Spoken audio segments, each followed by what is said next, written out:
Senate Judiciary Committee Chairman Charles Grassley is asking the FBI to start a criminal investigation into Planned Parenthood. The committee released a detailed report about Planned Parenthood's possible illegal harvesting and sale of baby body parts. Oklahoma Senator James Lankford applauded the recommendation, calling the abortion giant, quote, barbaric. He says it is time to use taxpayer dollars to support women's care without supporting abortion. U.S. intelligence officials are accusing Russian President Vladimir Putin of being personally involved in alleged manipulation of the November 8th election in America. The officials were quoted by U.S. media saying that Putin personally instructed how material obtained from the U.S. Democrats should be leaked and used to sway the election in favor of Donald Trump. They say Putin's primary goal was to take a revenge against Trump's Democratic rival Hillary Clinton. But the goals later transformed into an effort to show that American politics is corrupt. Meanwhile, the agency overseeing U.S. intelligence says it will release more information about Russia's alleged attempts to influence the vote after a review is complete. The review was ordered by President Barack Obama, who wants it to be completed before he leaves office. Russia has denied the U.S. allegations. Premium hikes will add $10 billion to taxpayers' bills under President Obama's Affordable Care Act next year. That is according to a new study by the nonpartisan Center for Health and Economy. This comes as the Republican-led Congress is making plans to repeal Obamacare and replace it with an alternative. The study estimates the cost of premium subsidies under Obamacare will increase to $42.6 billion. This is an average monthly increase of $76. On California, a suspected hate crime outside a mosque in Simi Valley. Now, police say John Mattinson confronted worshipers outside the mosque, and after a verbal altercation, he stabbed a man. Police say the victim was targeted because of his religion. Police are also looking for a second suspect who also may have been involved in that incident. Pastors in Massachusetts are celebrating a big win for religious freedom. It comes after the state revised its interpretation of an anti-discrimination law that involved how churches dealt with important biblical issues, including sexuality. As Heather Sells reports, it would have forced many churches to break the law in order to follow their beliefs. As the country's strictest anti-discrimination law, it threatened to control how churches communicate about gender and sexuality and how they operate their bathrooms. The strategy, the Massachusetts State Attorney General and Anti-Discrimination Agency deciding that a church would be considered a place of public accommodation if it hosted a secular event, such as a food pantry. Under a public accommodation designation, the church would be forced to follow the law and its rules about gender identity. Pastor George Small and 3 other pastors sued the state, saying that it violated their First Amendment rights. It could affect me as a pastor and what I teach and how we operate as a church. I mean, this is new ground. Pastor Small was joined in this suit by pastors Marlene Yo, Esteban Carrasco, and David O'Coin. They also spoke with CBN. This law is really tying our hands, not allowing us to be who we are. And the government has no place. There, all this talk of a wall of separation of church and state, where is it when it comes to something like this? The victory for the churches comes with a new interpretation of the law. The Massachusetts Attorney General's office now says that it was not right to automatically consider houses of worship as places of public accommodation. They recognize that they have no legal authority to apply this law carte blanche to churches.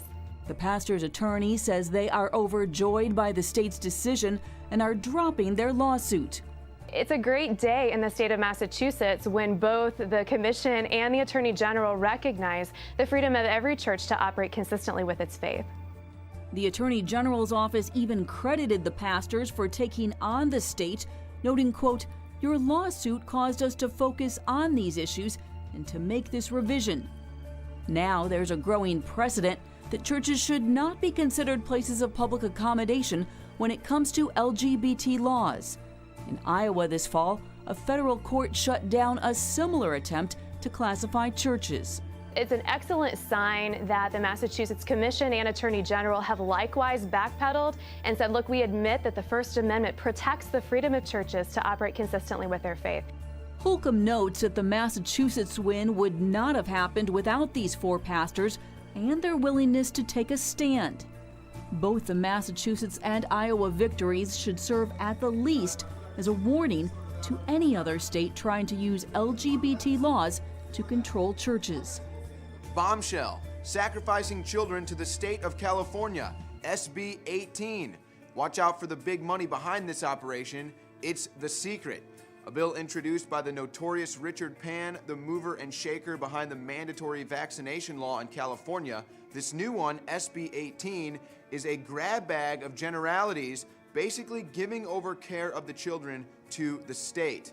The bill states, the legislature finds and declares that all children and youth, regardless of gender, class, race, ethnicity, national origin, culture, religion, immigration status, sexual orientation, or ability, have inherent rights that entitle them to protection, special care, and assistance, including but not limited to the following: the rights to parents, guardians, or caregivers who act in their best interest, the right to form healthy attachments with adults responsible for their care and well-being, the right to live in a safe and healthy environment, the right to social and emotional well-being, the right to opportunities to obtain optimal cognitive, physical, and social development, the right to appropriate quality education and life skills leading to self-sufficiency in adulthood, the right to appropriate quality health care. Now, this is all very general, as he says, and this all sounds good, but the fear that I have is that the state is just going to declare or decide what each of these actually mean. So let's say, you have a kid and the state declares that you're an unfit parent or something in your history is infringing upon that child's rights to all these generalities in this bill. Well, then they're just going to take your kid. You'll have to sacrifice your kid to the state for whatever reason. That's my fear in this.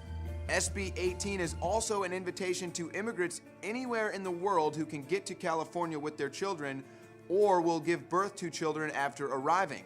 This is also a good point. So I guess that means that if you can get to California and have your baby in California, that now that baby attains all of these same rights in this bill.